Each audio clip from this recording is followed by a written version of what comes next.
Hello, everyone, and thank you for joining the Banner Corporation Third Quarter 2025 Conference Call and Webcast. My name is Claire, and I will be coordinating your call today. During the presentation, you can register a question by pressing star followed by 1 on your telephone keypad. If you change your mind, please press star followed by 2 on your telephone keypad. I will now hand over to Mark Grescovich, President and CEO of Banner Corporation, to begin. Please go ahead. Thank you, Claire, and good morning, everyone. I would also like to welcome you to the third quarter earnings call for Banner Corporation. Joining me on the call today is Rob Butterfield, Banner Corporation's Chief Financial Officer, Jill Rice, our Chief Credit Officer, and Rich Arnold, our Head of Investor Relations. Rich, would you please read our forward-looking safe harbor statement? Sure, Mark. Good morning. Our presentation today discusses Banner's business outlook and will include forward-looking statements. These statements include descriptions of management's plans, objectives, or goals for future operations, products or services, forecasts of financial or other performance measures, and statements about Banner's general outlook for economic and other conditions. We also may make other forward-looking statements in the question and answer period following management's discussion. These forward-looking statements are subject to a number of risks and uncertainties, and actual results may differ materially from those discussed today. Information on the risk factors that could cause actual results to differ are available from the earnings press release that was released yesterday and the most recently filed Form 10-Q for the quarter ended June 30th, 2025. Forward-looking statements are effective only as of the date they are made, and Banner assumes no obligation to update information concerning its expectations. Mark? Thank you, Rich. As is customary, today we will cover 4 primary items with you. First, I will provide you high-level comments on Banner's third quarter performance. Second, the actions Banner continues to take to support all of our stakeholders, including our Banner team, our clients, our communities, and our shareholders. Third, Jill Rice will provide comments on the current status of our loan portfolio. And finally, Rob Butterfield will provide more detail on our operating performance for the quarter, as well as comments on our balance sheet. Before I get started, I wanted to thank all of my 2,000 colleagues in our company who are working extremely hard to assist our clients and communities. Banner has lived our core values, summed up as doing the right thing, for the past 135 years. Our overarching goal continues to be to do the right thing for our clients, our communities, our colleagues, our company, and our shareholders, and to provide a consistent and reliable source of commerce and capital through all economic cycles and change events. I am pleased to report again to you that is exactly what we continue to do.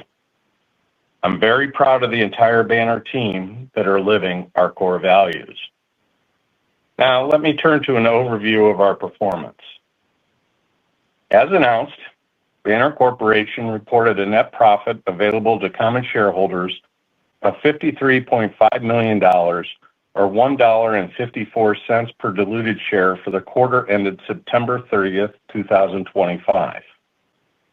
This compares to a net profit to common shareholders of $1.30 per share for the third quarter of 2024 and $1.31 per share for the second quarter of 2025.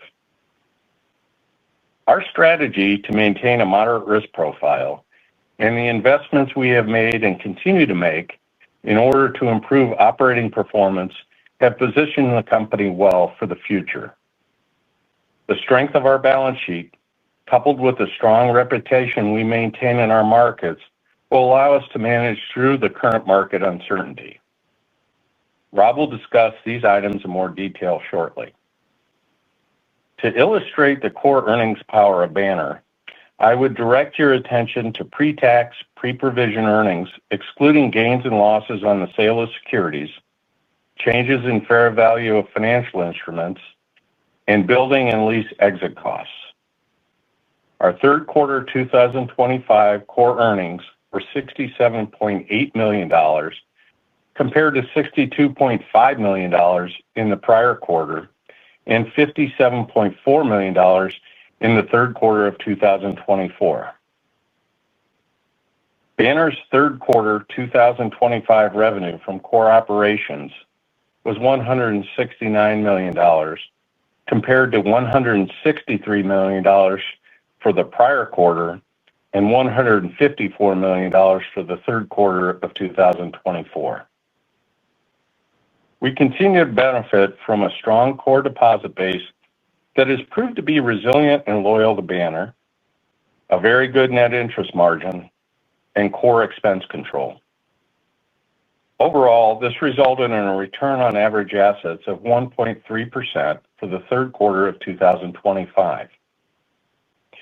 Once again, our core performance reflects continued execution on our super community bank strategy, that is, growing new client relationships, maintaining our core funding position, promoting client loyalty and advocacy through our responsive service model, and demonstrating our safety and soundness through all economic cycles and change events. To that point, our core deposits continue to represent 89% of total deposits. Further, we continued our solid organic growth with loans and core deposits both increasing 4% over the same period last year. Reflective of this solid performance, coupled with our strong regulatory capital ratios, and the fact that we increased our tangible common equity per share by 9% from the same period last year, we announced an increase of 4% in the core dividend to 50 cents per common share. Finally, I'm pleased to say that we continue to receive marketplace recognition and validation of our business model and our value proposition. Banner, again, was named one of America's 100 best banks and one of the best banks in the world by Forbes. Newsweek named Banner Bank one of the most trustworthy companies in America and the world again this year, and just recently named Banner one of the best regional banks in the country. J.D. Power and Associates named Banner Bank the best bank in the Northwest for retail client satisfaction.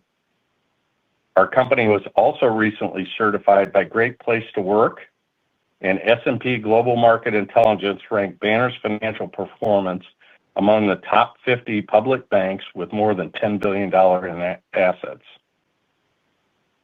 Additionally, the Kroll Bond Rating Agency affirmed all of Banner's investment-grade debt and deposit ratings. And as we've noted before, Banner Bank received an outstanding CRA rating.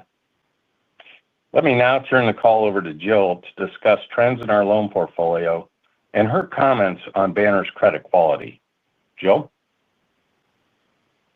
Thank you, Mark, and good morning, everyone. As reported, our overall credit metrics remain strong. Delinquent loans improved slightly and now represent 0.39% of total loans, down 2 basis points from the linked quarter and compared to 0.40% reported as of September 30th, 2024. Adversely classified loans declined by $16 million quarter over quarter and now represent 1.49% of total loans, down 13 basis points from June 30th, and our total non-performing assets, down $4.5 million, represent a modest 0.27% of total assets. Loan losses in the quarter totaled $3.2 million and were offset in part by recoveries totaling $1 million. The net provision for credit losses for the quarter was $2.7 million, including a $1.4 million provision for loan losses and a $1.3 million provision related to unfunded loan commitments. After the provision, the allowance for credit losses totaled $159.7 million and provide coverage of 1.36% of total loans, which compares to 1.37% as of the linked quarter and 1.38% as of September 2024.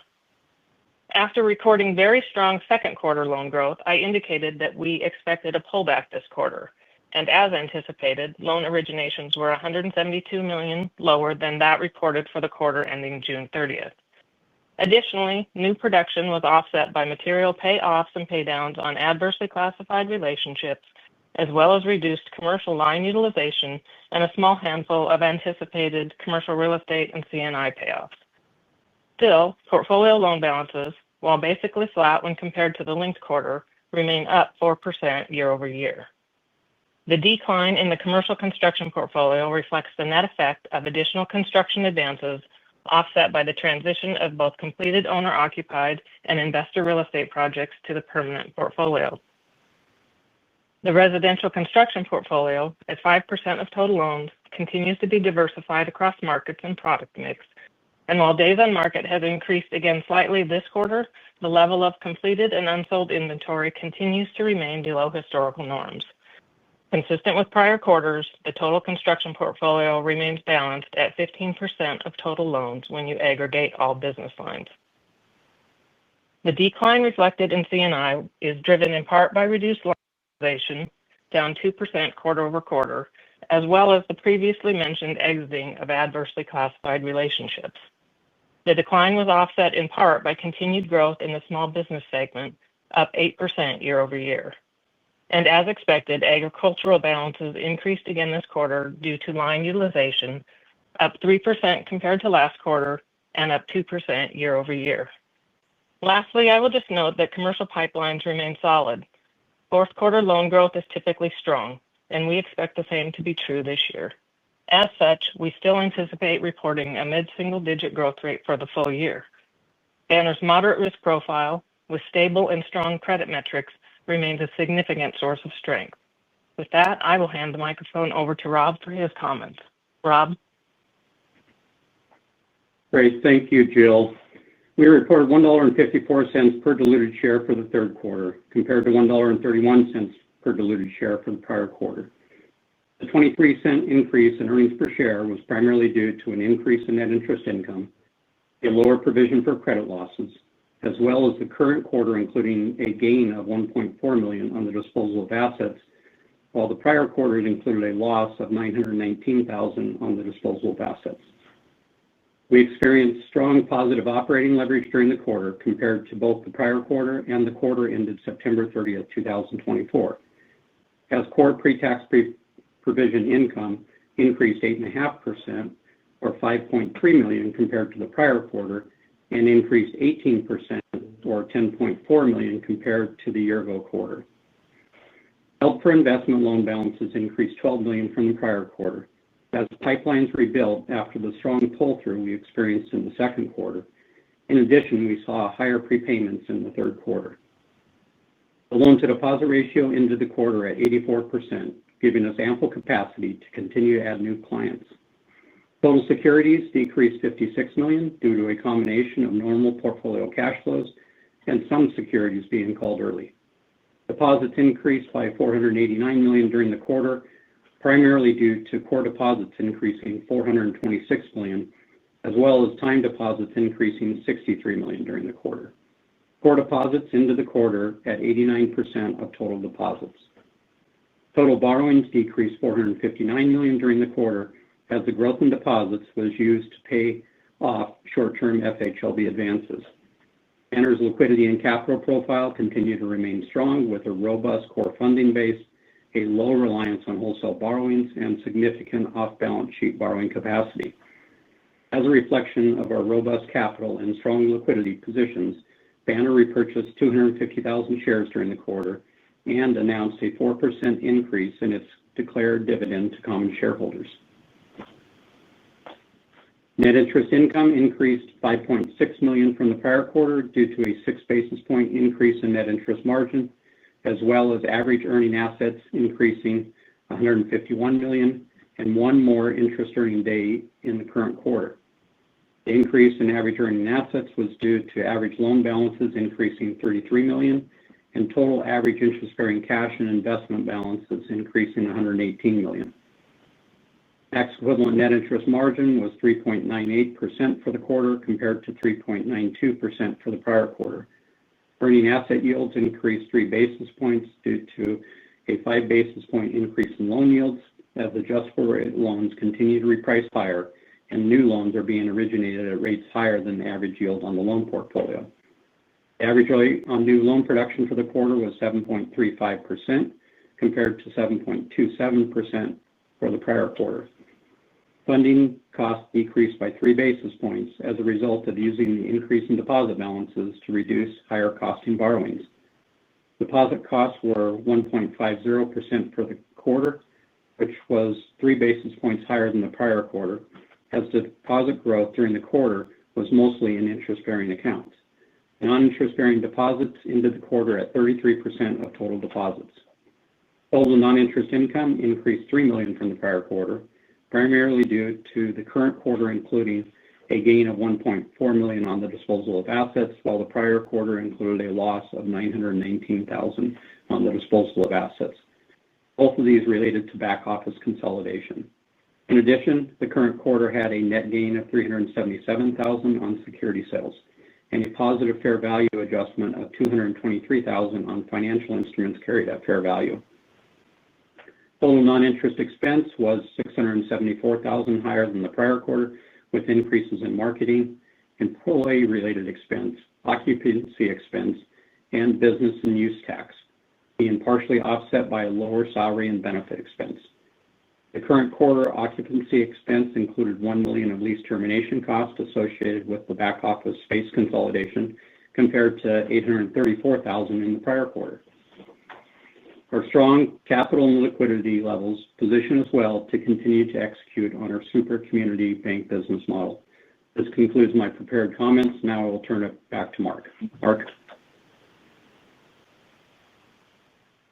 Thank you, Jill and Rob, for your comments. That concludes our prepared remarks. And Claire, we will now open the call and welcome questions. Thank you. To ask a question, please press star followed by 1 on your telephone keypad now.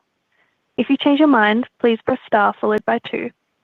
When preparing to ask your question, please ensure your device is unmuted locally. We have our first question from Jeff Rulis from D.A. Davidson. Jeff, your line is now open. Please go ahead. Thanks. Good morning. We wanted to check in on the margin. I guess kind of two-part question is the first, kind of the timing of those FHLB payoffs. I mean, I guess I'm kind of centering on, is there a tail of benefit that came later in the quarter in terms of the go-forward margin?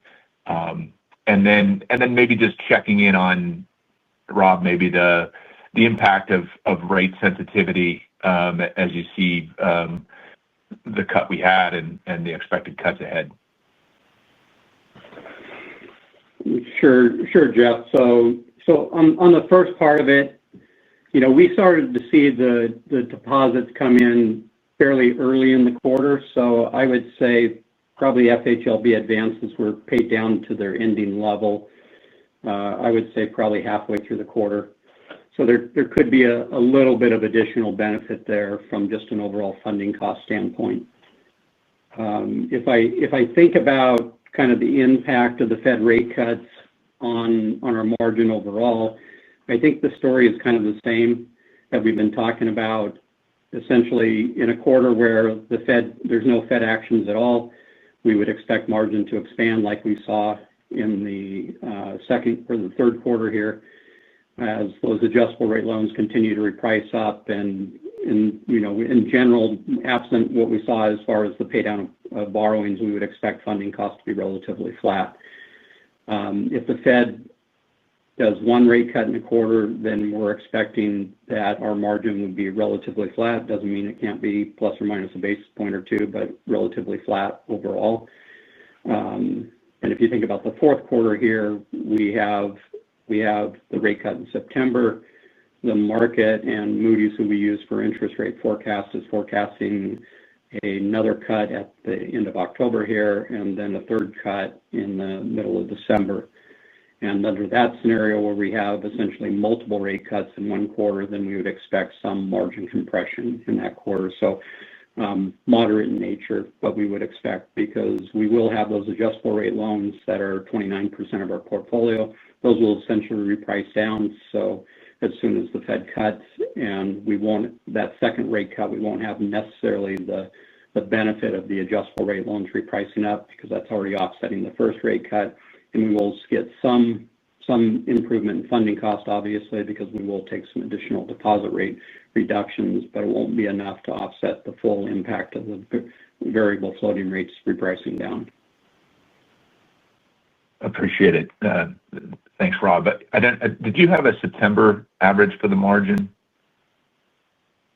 The margin was pretty flat. So I would say September margin was really close to what we saw in the quarter. Got it. Okay. And Mark, I guess just checking in on capital on several fronts. You're pretty active with the dividend and the buyback. I guess the first question is sort of the sensitivity on price. I mean, I think you're just below where you were on average, the buybacks in the third quarter. So checking in on buyback activity or appetite versus also the ongoing question on the M&A side, if you care to opine on your interest there. Thanks. Yeah, thank you, Jeff. Look, I think it's pretty evident that we thought we were confident in repurchasing shares at an average rate of $63.50. The current pricing structure would suggest that we would be confident continuing to repurchase shares. We continue to build capital, our TCE ratio at 9.5%. We're continuing to build capital. The company's earnings momentum is very strong. Obviously, there's some momentum with M&A, and I would think that if an opportunity presented itself, we would certainly be in a position to combine and do some additional fill-in acquisitions. Again, my philosophy on this is I don't think we need to do anything. I think the earnings performance that we've demonstrated this quarter and will continue to demonstrate suggests we don't need to do an acquisition to have improved earnings power. But to the extent that there's an opportunity that presents itself, I think it would be a great combination, and we have ample capital to accomplish that. Got it. Thanks, Mark. I'll step back. Thanks, Jeff. Thank you. Our next question comes from Kelly Motta from KBW. Kelly, your line is now open. Please go ahead. Hi. Thank you so much for the question. I might just follow up in terms of how you guys are thinking about the buyback. Notably, this was one of the first quarters you guys have repurchased shares in quite a while. Wondering if you can remind us any sort of what you look at in terms of valuation, how you guys are viewing the buyback. It seems like the door to M&A is open, so just wondering how we should be thinking through greater activity on that versus keeping dry powder ahead. Thanks. Thank you, Kelly. Rob, would you like to address that? Sure, Mark. So yeah, Kelly, I mean, we're always looking at the different alternatives for capital deployment. You saw at the end of the second quarter where we were, essentially paid off the $100 million of sub debt out there, and then the current quarter where we had the repurchase of the 250,000 shares, and then also announced the increase in our core dividend by 4%. And I think the range that you saw in this current quarter, as far as share repurchases, certainly that's a price where we think it's attractive and beneficial to shareholders, and the tangible book value earn back makes sense. I think we could extend a bit above where that's at right now. I think as we look at the fourth quarter, we'll look at all the different alternatives for capital deployment, which, clearly the share repurchases is on the table. We do have the share repurchase authorization in place right now that would allow us to continue to do that. But ultimately, it's going to be based on an assessment of the market conditions and what's going on in the market at the time. Right now, we are in a blackout period, so we wouldn't consider that until after we're out of our blackout period. Got it. That's helpful. Maybe turning to the balance sheet, your deposit growth was really strong, and you were able to pay down some of that FHLB that you backfilled last quarter in the prior quarter. Just wondering if you could let us know if there was any, what was the drivers of that, if you were running any specials, and how you guys are thinking through deposit pricing here after the Fed's cut in September. Yeah, so a couple of things. I mean, if you look back even last year, Q3 is our strongest growth from a deposit standpoint, from a seasonality standpoint. That is, when the crops come in and the cash comes in from our ag clients. So it is a strong quarter for us. We weren't running any particular promotions or specials, just the standard hard work that all of our teams do in going out and trying to get existing clients to bring additional deposits on balance sheet and continuing to prospect for new clients. On the pricing side of things, so post-Fed rate cut, we did reduce our advertised CD specials, which, as you know, are generally below market already, but we pretty much took the full 25 basis points in a reduction of the advertised CD rates. And then we also reduced our high-yield savings account, the different tiers there as well. And that probably, let's say that ranged from 5 to 20 basis points, depending on what the tier was. And then we also looked at our exception price clients and took some reduction there as well. Got it. Last question for me, if I can just sneak it in, related. Your average cash balances were elevated in part in light of the great deposit growth you had. Just wondering how we should be thinking about, with the liquidity position on balance sheet and just kind of optimizing that. Thanks. Yeah, we were holding throughout the quarter, majority of the quarter, we were holding more cash on average than we typically would. The way we're thinking about that is, and I'll let Jill talk about loan growth in the fourth quarter here, but in general, we look at that as kind of dry powder we have right now, where we can use that cash to fund loan growth in the fourth quarter instead of using any kind of wholesale borrowings.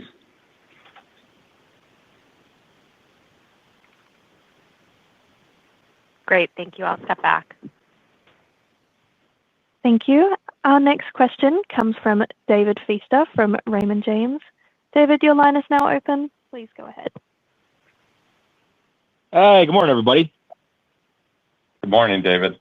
I wanted to maybe touch on the competitive landscape a bit. And I mean, originations declined a bit quarter over quarter. Obviously, there's some noise, but I'm curious, what in your mind drove the decrease in originations? Is that weaker demand or slower pull through the pipelines, or just is there more competition? We're hearing more competition from especially the larger banks that are moving down market a bit, and that's leading to some pricing competition. Just kind of curious what you're seeing on the demand side. Obviously reiterated the mid-single digit loan growth guidance, but just hoping what you could touch on again what you're seeing on the demand, originations, and the competitive landscape. Sure, David. So, I think I'm pretty consistent in the message that the competitive landscape is, it's not really unchanged. We're competing all the time for all of the deals that we book. Certainly, there are, players who are coming back in, offering, some maybe different terms than we would, but by and large, competitive landscape is the same.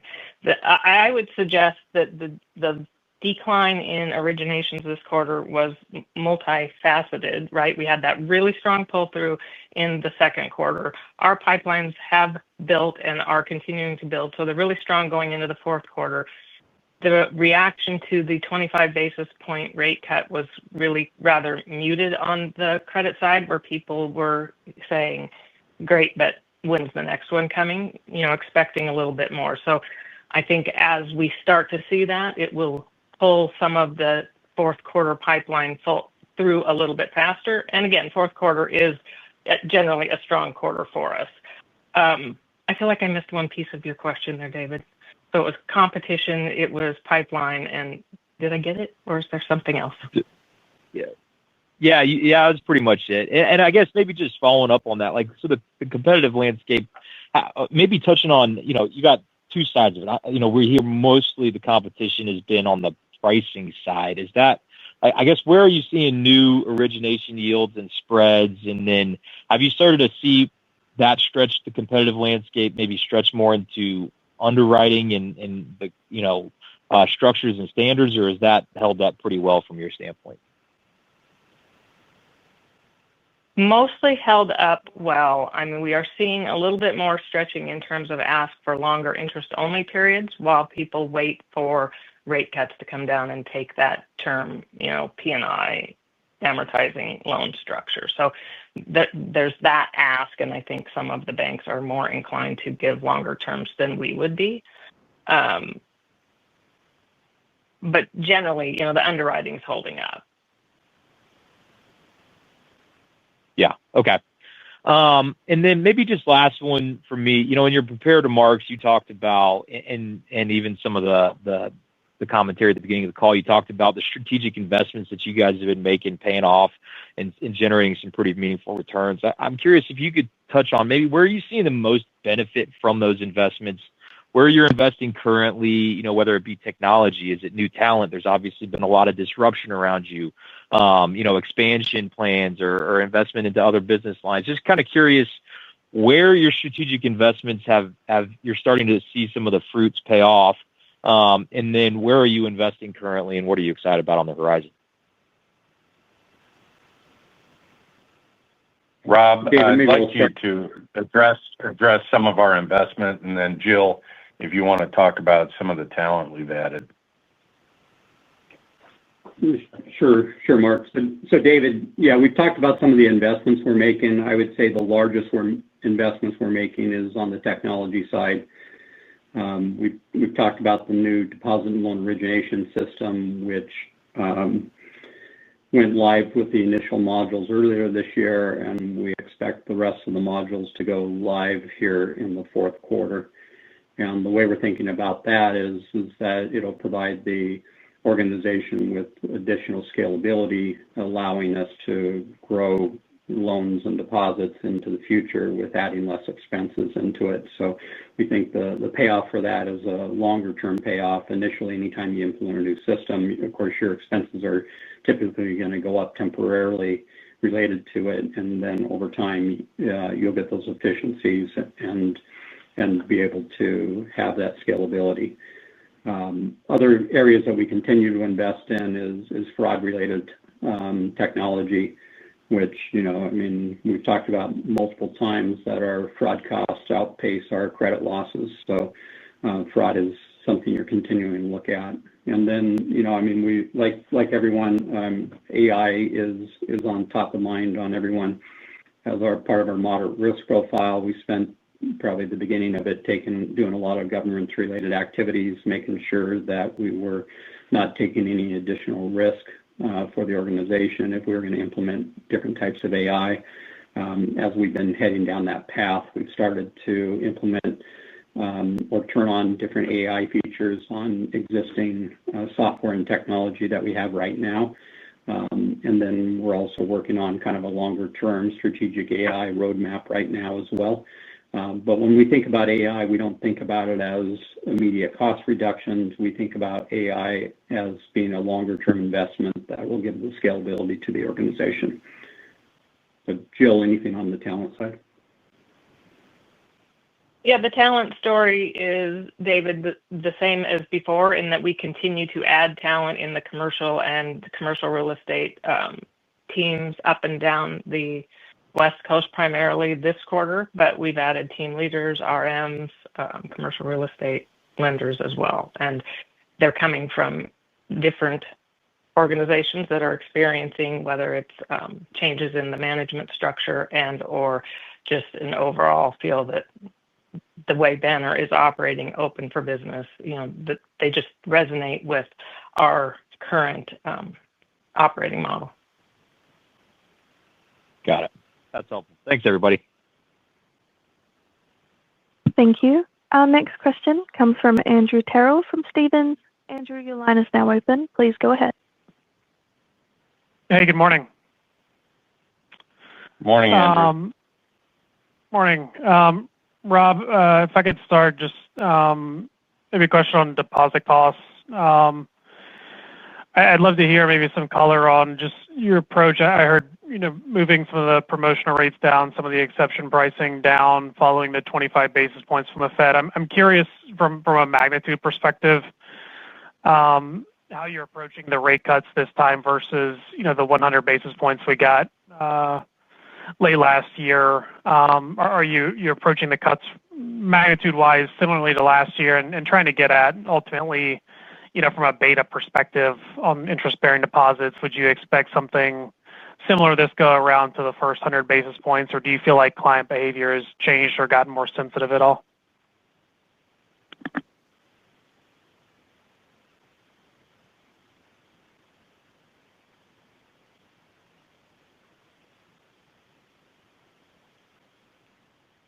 Rob, are you there?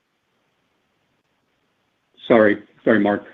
Yeah, so Andrew, I guess what I'd start with is from a modeling perspective, we're modeling a 28% deposit beta. But from an overall, what we're expecting on this set of rate cuts compared to last time, right now our expectation is that we would get a similar deposit beta that we got last time on it. And that deposit beta is always lagged. We take an initial cut at it and reduction, and then we evaluate what we're seeing in the marketplace and determine if we can layer in some additional rate reductions related to that. So it's generally a lag impact. And then the other piece of it, of course, is your CD book. The CD book doesn't reprice right away. So even though we've reduced our advertised specials by 25 basis points, it takes some time for that to flow through. Probably about 2/3 of our CD book typically matures within a 6-month period of time.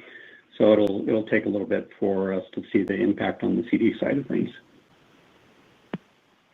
Understood. I appreciate it. And then just on the kind of customer sensitivity, do you feel like that's changed much relative to prior experiences? We haven't seen that at this point. I mean, we implemented the reduction in rates shortly after the Fed made their move in September, and we haven't received any kind of feedback from clients necessarily, as far as their sensitivity to that deposit cut. I mean, keep in mind, a lot of our largest depositors are commercial depositors, and those same clients saw a reduction in some of their loans at the same time. So they're seeing kind of a benefit on one side of it, even if they're getting a reduction on what we're paying them. So I think they're sophisticated enough to understand that as rates come down, the rate that they're earning on their deposits, all market deposit rates are going to come down. So we haven't seen any unusual sensitivity at this point. Yep. Okay.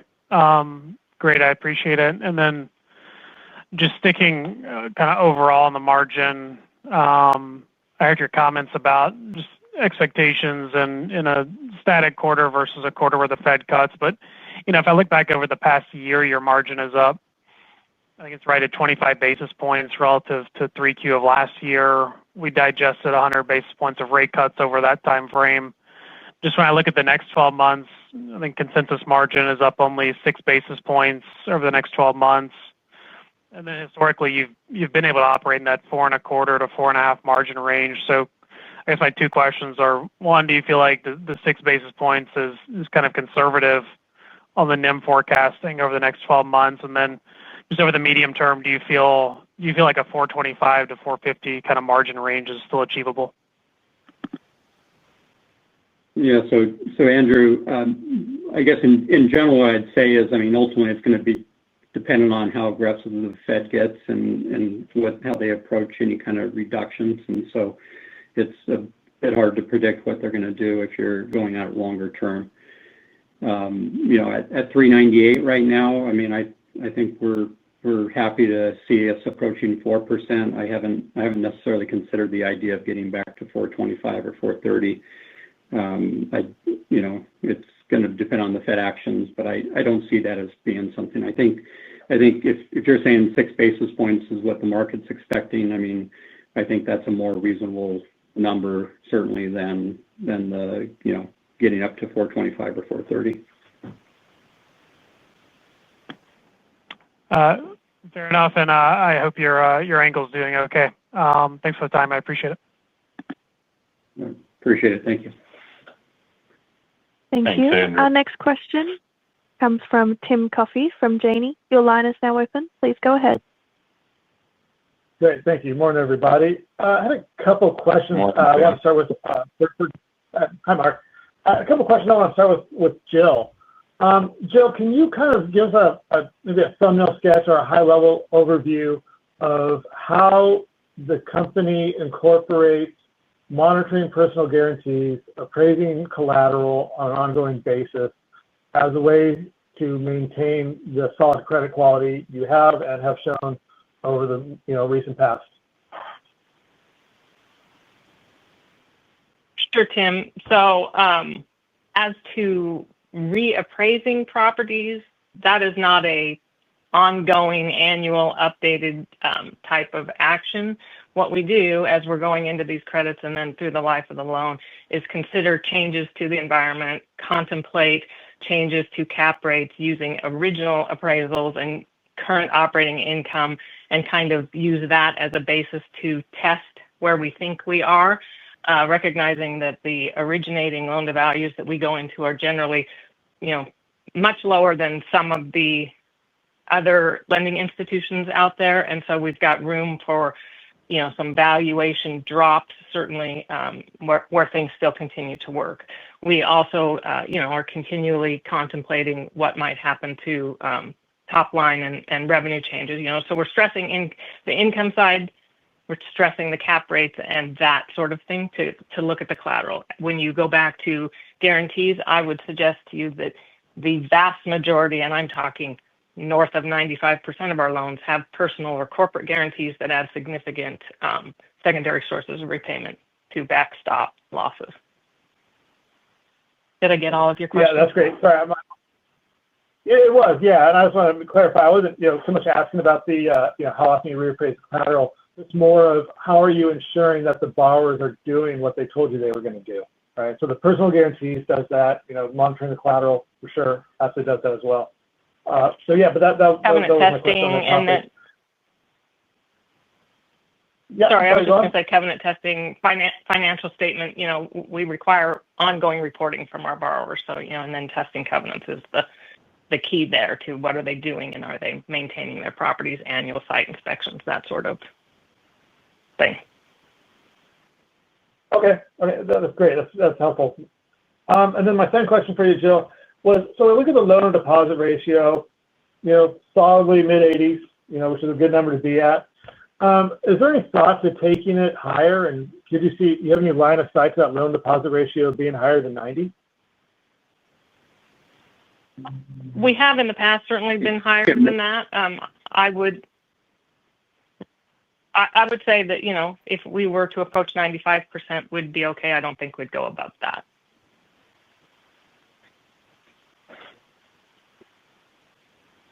Okay.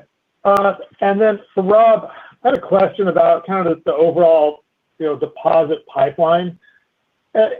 So in parts of the Western region, Bay Area specifically, we've started to see, clients move around, and you started to see deposits start to change banks. Are you seeing any change in the sales cycle to bring in new deposits? Is it getting shorter? Are you seeing any kind of, momentum with, longtime bank customers now looking for a new place to deposit their funds?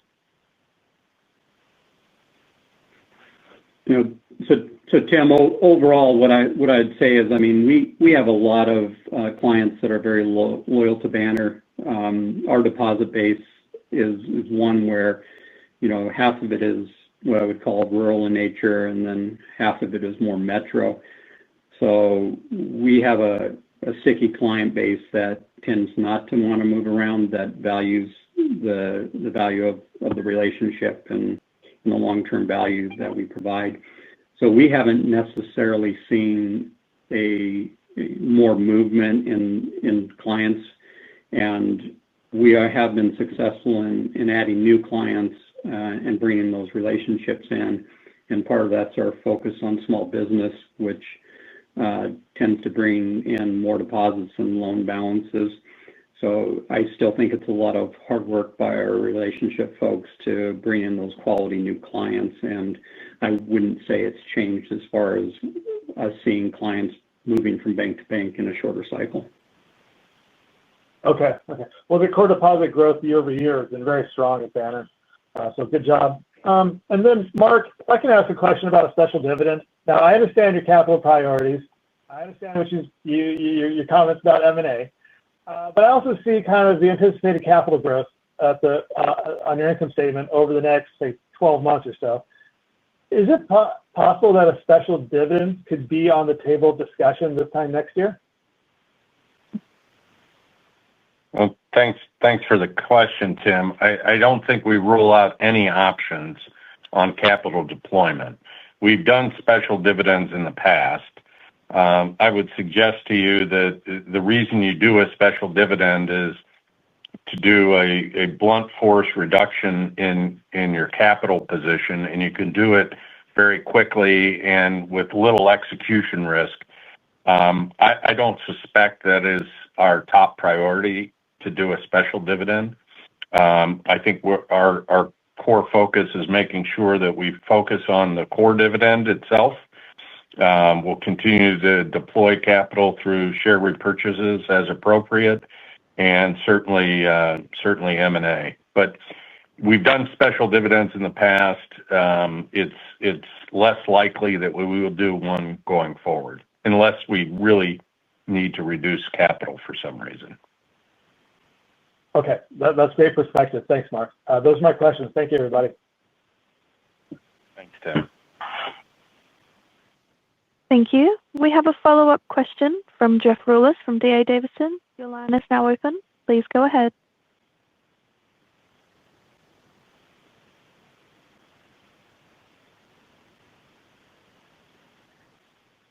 Jeff, your line is now open. Please go ahead.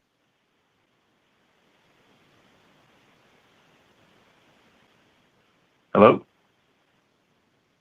Hey, Jeff. Mark, can you hear me? I can hear you now, Jeff. Oh, okay. Sorry, just a follow-up. On the consolidating of office space, I wanted to kind of see if we're at the sort of the tail end of that in terms of some of the lease termination costs and the gains and losses on that. Is that we're at the tail end of that, or kind of continue to nibble away at those as it comes up? Yeah, thanks, Jeff. It's Rob. So, yeah, we'll see a couple more quarters of those back office consolidation, lease termination costs come through. So I would say we're going to see it potentially through the middle of 26.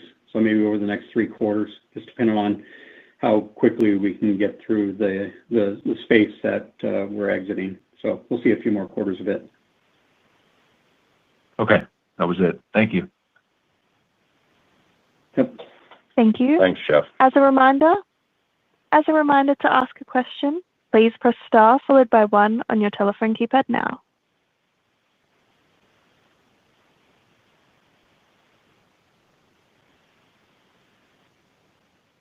We currently have no further questions, so I will hand back to Mark for any closing remarks.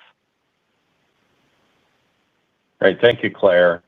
As I stated, we're very proud of the Banner team and our third quarter 2025 performance, even though it doesn't appear that the market is reflecting the value of Banner or some of the other bank stocks, but in particular Banner.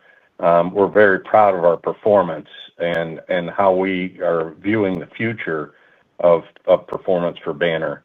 So thank you for your interest in our company and joining the call today. We look forward to reporting our results to you again in the future. Have a great day, everyone. This concludes today's call. Thank you for joining. You may now disconnect your lines.